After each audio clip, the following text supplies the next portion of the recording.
Em que medida a comunicação pode ser responsabilizada pelo insucesso ou pelo sucesso de um determinado governo? A comunicação é fim ou é meio? Comunicação dá jeito em governo que não tem o que mostrar? E comunicação ruim prejudica governo bom que tem o que mostrar? Acho que essa segunda hipótese é mais... Nesse momento histórico que a gente está passando, essa segunda hipótese é melhor ou mais provável do que a primeira. Tem que ter o que mostrar. Mas se não consegue mostrar ou não consegue passar de determinado grau de bloqueio que hoje a gente consegue observar nas redes sociais, é bloqueio por causa da operação de algoritmo das empresas, é bloqueio por causa da fake news que é feita em cima daquilo que acontece ou do que não acontece, e também a questão de comunicação adaptada aos novos tempos, que já não são nem tão novos assim, né? Eu não vejo, tem gente que quer ver, né, essa modificação como uma modificação política, ou seja, é a reforma ministerial.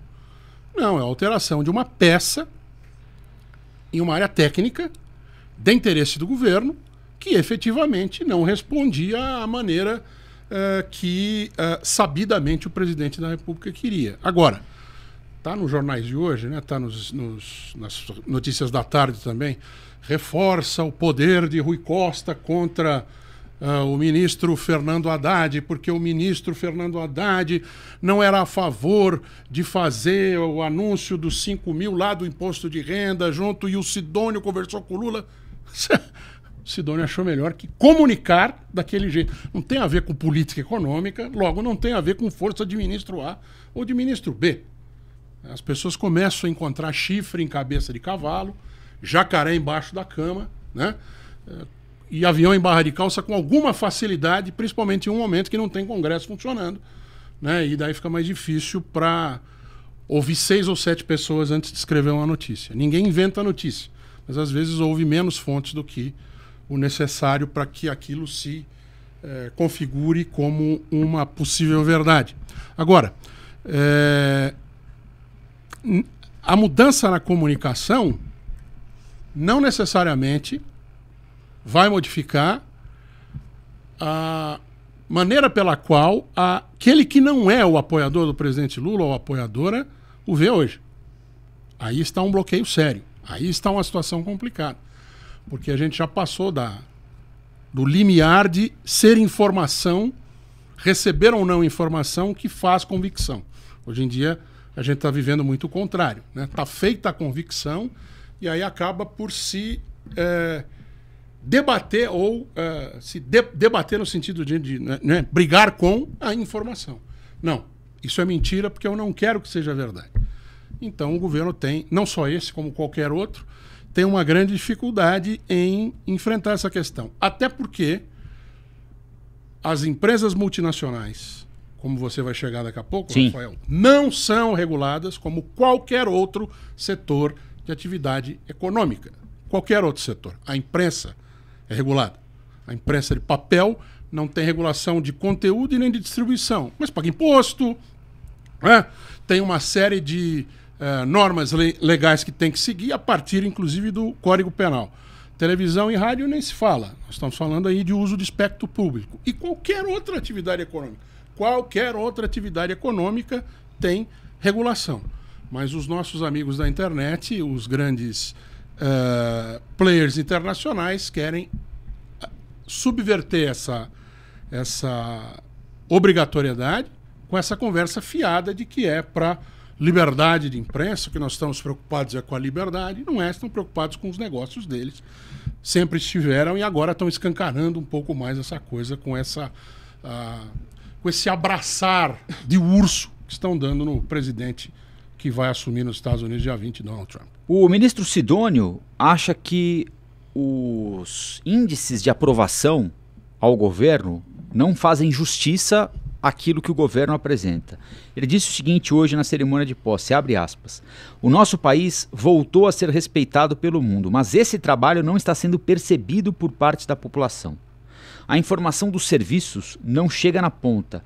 A população não consegue ver o governo em suas virtudes. Faz sentido? Eu acho que faz. E também tem a ver com a outra parte dessa composição, que é a tal da reforma ministerial.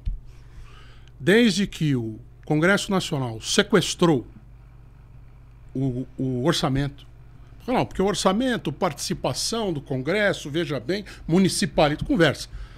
O Executivo executa, o Legislativo legisla e fiscaliza, o Judiciário tira dúvidas e decide.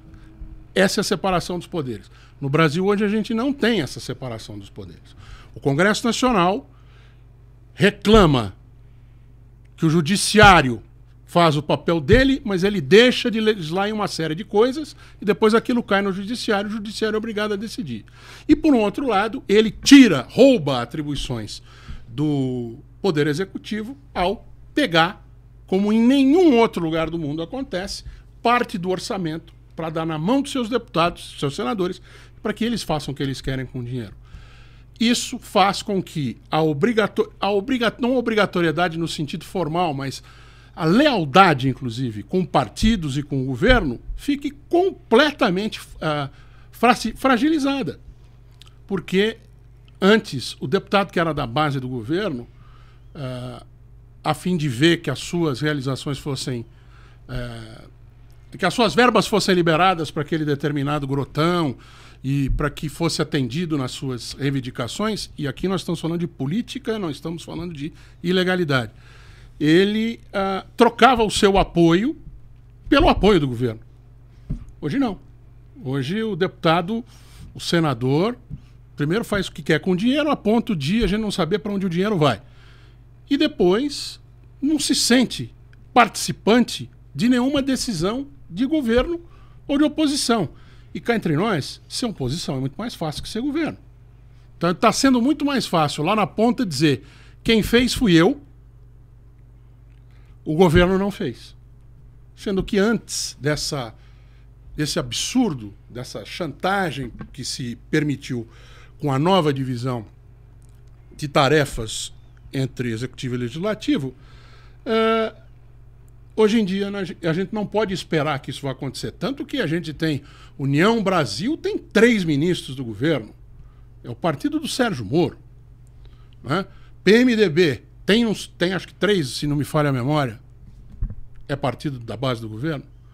PP, partido do presidente da Câmara, Arthur Lira, o pato manco da vez, né? Como dizem nos Estados Unidos, né? Tá acabando o mandato, o café começa a esfriar.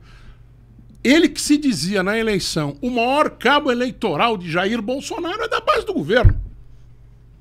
Ou seja, essa fragilidade também se dá lá na comunicação, na ponta. Eu acho que tem razão o novo ministro, mas aqui é uma tarefa complicada que não fica só na comunicação, não. Olá, aqui é o Rafael Colombo. Gostou do que acabou de assistir? Se inscreva no canal Cortes do Flow News para os melhores momentos. Quer acompanhar os nossos programas na íntegra? Então se inscreva no nosso canal oficial, Flow News.